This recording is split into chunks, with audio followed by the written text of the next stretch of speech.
Welcome back into the GSMC Sports Podcast as we're going to be diving into the other key matchup from the weekend, and that was number 7 Notre Dame going on the road into College Station to spoil Mike Elko's first game as the head coach of Texas A&M.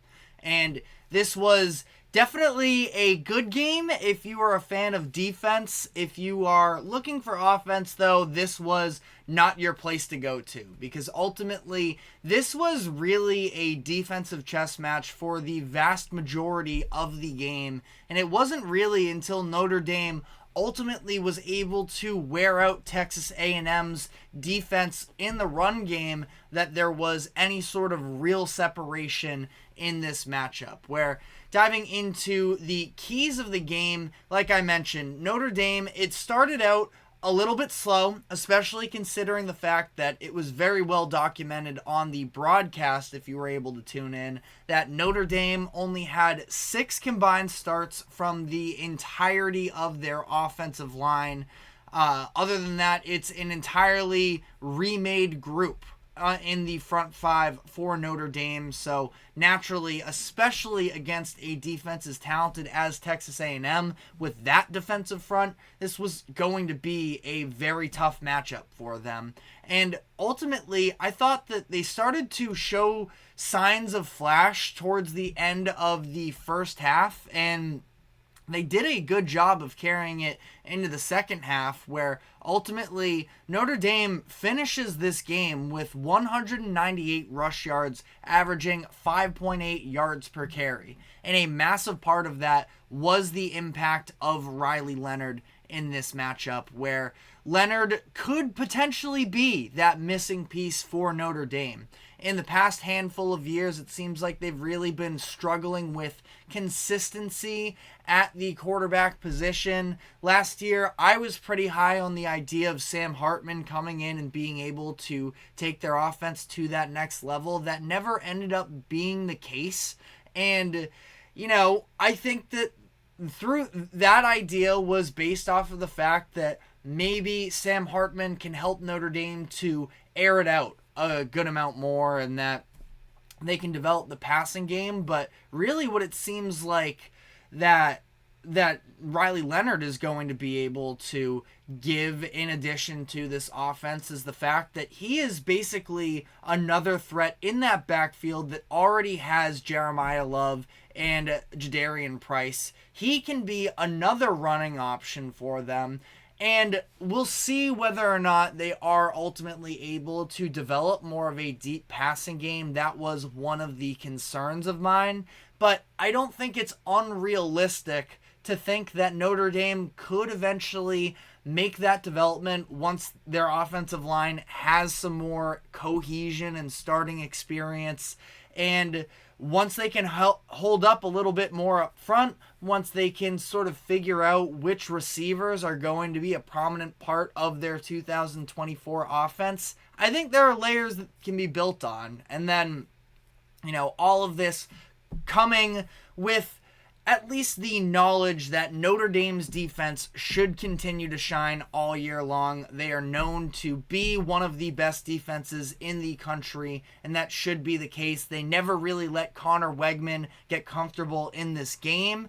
And additionally, in the run game as well, first and second downs, I thought that Notre Dame did a pretty good job of, forcing A&M into third and longs, getting them a little bit more behind the sticks, and forcing Connor Weigman to make a play, which frankly he just did not really throughout this game. But I want to go a little bit deeper here into Riley Leonard. 18 of 30, just 158 passing yards, had an additional 63 yards on the ground.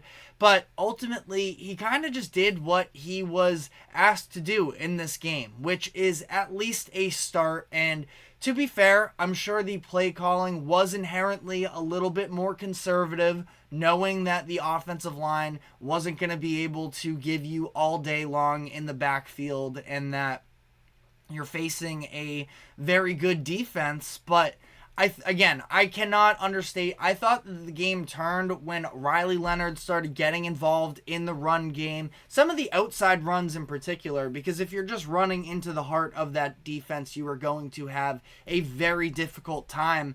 But once they started incorporating the outside game a little bit more, Riley Leonard, again, there are some accuracy things, and we still don't know if he is capable of really adding that deep threat to the overall offense of Notre Dame. I know a lot of people are very high on Riley Leonard. I like Riley Leonard. I'm not, entirely sold on him as the answer that's finally going to get Notre Dame to true national championship contention.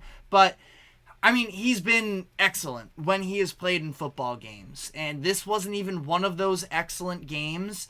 It was a grinded out sort of, rely on your defense. But I thought was so important and impactful about Riley Leonard and the overall run attack for Notre Dame is that they were able to eat up clock on some of these drives and get their defense some rest, get the opposing offense out of rhythm a little bit, and ultimately, again, I don't want to overstate how excellent Riley Leonard and how he looked like a potential NFL quarterback or anything like that, but he did his job in this game, and ultimately, it results in a win for Notre Dame, which is really all you can ask for, again, in one of these big stage moments that Notre Dame has struggled with in the past. Him being able to go in there, provide the stability they need, and again, I sort of look back to that game of Notre Dame last year that I don't want to spend too much time on here, but versus Ohio State.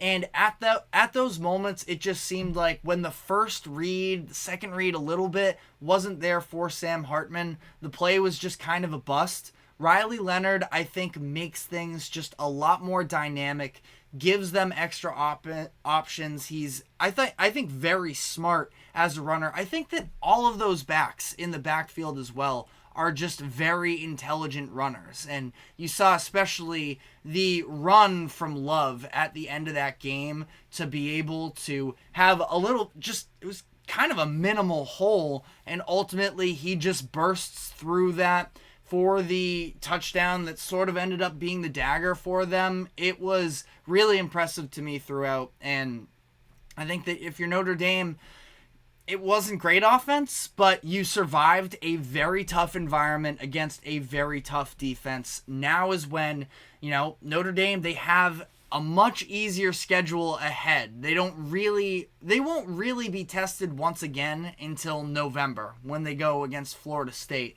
They have a lot of time now to sort of settle themselves in. Maybe they'll have some semi-difficult games on the schedule.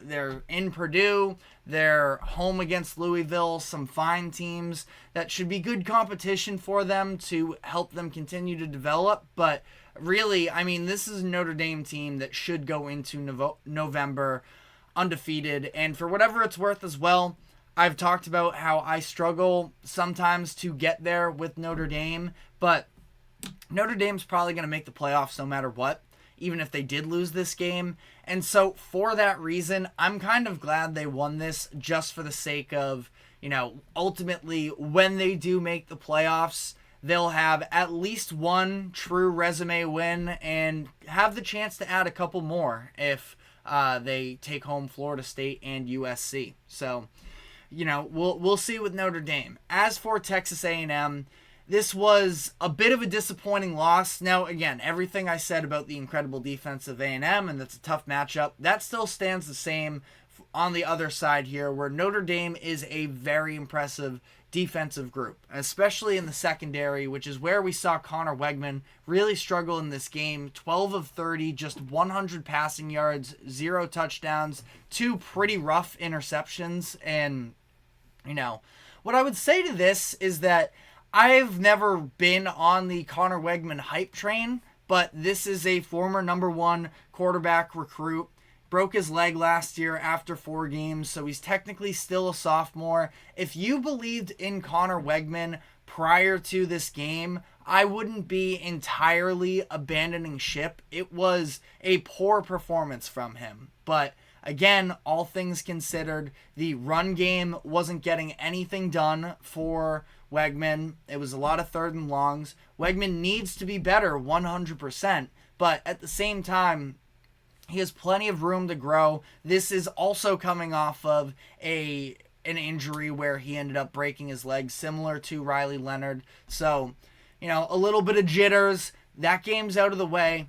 Have to continue to roll on here. And A&M, they are a program that has higher expectations this year with the introduction of Mike Elko as their new head coach. So there is definitely room to grow. There has to be a little bit of patience, but I think that ultimately I struggle more with, in terms of the conversation of, was this game good defense or bad offense? I think A&M was really good defensively, and that was a very tough matchup for Notre Dame, that I give A&M the credit for that, but I also think that Notre Dame has a lot of room that they can improve moving forward. Notre Dame's a good defense.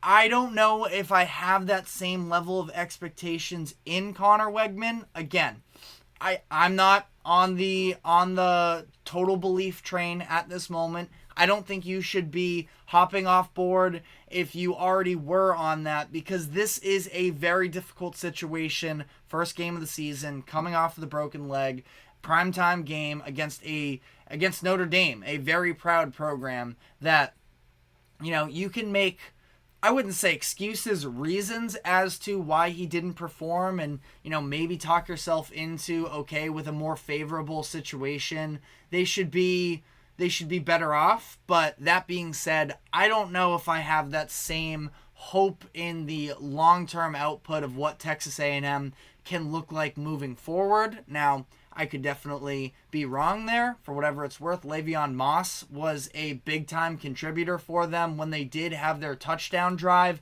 It was the offensive line, and it was Moss that really got it done for them. Weigman wasn't really a part of it, which is what also kind of skeeves me out a little bit about him. But you should be able to have a pretty good run game, all things considered. When you get there, Connor Weigman can also contribute to that to some extent, but it's through the air where he's going to need to get better, because 12 of 30 is just never going to cut it as a Power 4 program. So ultimately, again, I think that both teams have a lot to sort of move forward from here, but ultimately, two good defenses facing off. Sometimes you're going to get slugfests. That's what football is about at times, even though obviously a lot of people tend to more lean so towards the offense. I think both of these teams deserve a lot of credit for the performances that they gave on the defensive end. But let me know what your takeaways were, as we are going to go into the remainder of the results from week 1's action over the weekend. So we are going to be diving into all of that, but first we're going to be taking a quick break. Do not go anywhere. We will be right back.